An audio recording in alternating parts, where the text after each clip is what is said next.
माना अगम अगाध सिंधु है, संघर्षों का पार नहीं है। माना अगम अगाध सिंधु है, संघर्षों का पार नहीं है, किंतु डूबना मझधारों में साहस को स्वीकार नहीं है। शुभ संध्या। यहाँ पधारे समस्त श्रोतागण, समस्त अतिथिगण और मेरे फेलो टॉपर्स। मैं ये मानता हूँ कि यूपीएससी एक बिलीफ का गेम है, भरोसे का। भरोसा पहला अपने आप पर, क्योंकि आप ये एग्जाम देने वाले हो। इस एग्जाम की सक्सेस और फेलियर सबकी रिस्पॉन्सिबिलिटी आपकी है। आपको प्रीलिम्स देना है, आपको मेंस देना है, आपको इंटरव्यू देना है। जब तक आपको अपने आप पर भरोसा नहीं होगा, आप इस एग्जाम में कभी सक्सीड नहीं कर सकते। अगर भरोसा नहीं है, कॉन्फिडेंस नहीं है, तो आते हुए सवाल को भी आप गलत टिक करोगे, और भरोसा है तो तुक्के भी सही जाएंगे।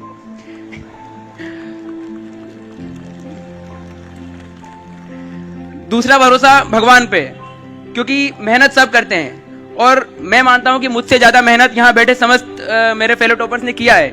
पर मुझे ये 93 रैंक हासिल हुई है पहले ही अटेम्प्ट में। इसका श्रेय मैं पूरा भगवान को दूंगा, क्योंकि मेहनत मैं भले अगर गलत डायरेक्शन में भी हो, उनके यहाँ सब काउंट होता है। अगर मैंने गलत डायरेक्शन में मेहनत की है तो भी अगर मैंने मेहनत की है तो मुझे सफलता मिलेगी।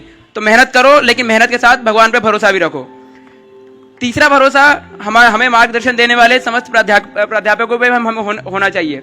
जो सीख वो हमें दे रहे हैं, जो शिक्षा वो हमें दे रहे हैं, उसे पूर्ण रूप से ग्रहण करें और पूर्ण रूप से पालन करें।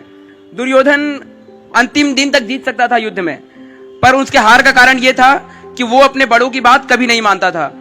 उसने भीष्म पितामह की बात नहीं मानी, द्रोणाचार्य की बात नहीं मानी, अंततः अपनी माँ गांधारी की भी बात नहीं मानी। गांधारी ने उससे कहा था कि जाओ गंगा में स्नान करके आओ, जिस भी नदी में, नदी मुझे याद नहीं है, नदी में स्नान करके आओ और मेरे सामने नग्न रूप में आके खड़े हो जाओ, जैसे एक बालक अपनी माँ के सामने खड़ा होता है।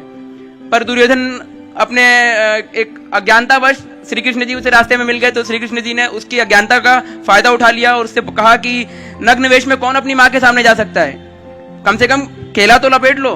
तो केले का जो पत्ता होता है वो उसने लपेट लिया और तब वो अपनी माँ के सामने गया।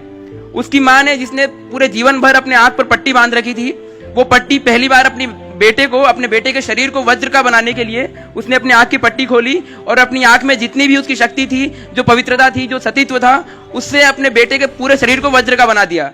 परंतु जो भाग उसने केले के पत्ते से ढक रखा था वो केवल दुर्बल ही रह गया। तो इसलिए आगे जाके जब भीम से उसका युद्ध हुआ तो उस दुर्बल जगह पर भीम ने वार किया और दुर्योधन की पराजय हुई।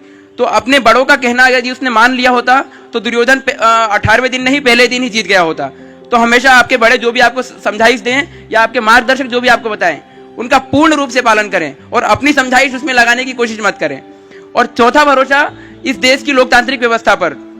मैं एक बहुत हम्बल बैकग्राउंड से आता हूँ। मेरे पापा पेट्रोल पंप पे काम करते थे, अब वो नहीं करते हैं। तो उसके बाद भी यदि मुझे ये सक्सेस मिली है तो मैं इसका श्रेय अपनी कंट्री की डेमोक्रेटिक स्ट्रक्चर को भी देना चाहता हूँ, क्योंकि हमारी कंट्री का लोकतांत्रिक व्यवस्था ऐसी है जिसमें मेरे जैसे व्यक्ति को और मुझसे भी कई अधिक निर्धन व्यक्तियों को भी ये मंच मिलता है जहां मैं आपको संबोधित कर पा रहा हूं इतनी कम आयु में।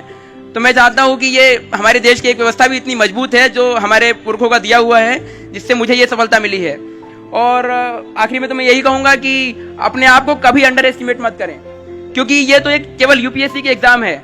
मनुष्य में तो वो ताकत होती है कि पर्वत को तोड़ सकता है, पत्थर को पिघलाकर पानी बना सकता है। तो यूपीएससी तो केवल एक छोटा सा एग्जाम है। हाँ, इसे कई लोग क्लियर नहीं कर पाते हैं, कई लोग क्लियर कर लेते हैं, कई लोग फर्स्ट अटेम्प्ट में, कई लोग 6th अटेम्प्ट में, पर क्लियर होता है। और हो सकता है कि जिंदगी ने आपके लिए कुछ अच्छा सोच रखा हो। Everything happens for a good reason. आपके लिए कुछ अच्छा सोचा हो, इसलिए हो सकता है आप इस एग्जाम में सक्सीड नहीं कर पा रहे हो, पर भरोसा रखो। और मुझे भरोसा है आप पे और मुझ पे। आप पे इसलिए क्योंकि ये मराठाओं का एक संघर्ष का प्रतीक है पुणे। सिंहगढ़ के किले से आप प्रेरणा लो, शिवाजी से प्रेरणा लो, पेशवा बाजीराव से प्रेरणा लो और सिंहगढ़ के किले से प्रेरणा लो। मुझसे और हमसे प्रेरणा लेने की आवश्यकता नहीं है। ये पुणे आपको बहुत प्रेरणा दे सकती है। तो आप तो खुद पुणे के वासी हो, तो पुणे से प्रेरणा लो और इस एग्जाम में सक्सीड करो। और दूसरा भरोसा मुझे अपने आप पर है कि मैं एक सच्चा और अच्छा अधिकारी बन के दिखाऊंगा। मुझे किसी चीज का लोभ नहीं है। मैं केवल और केवल जनता के लिए ही काम करूंगा। अंत में तो केवल मैं इतना कहूंगा कि बाधाएं आती हैं आए, घिरे प्रलय की घोर घटाएं।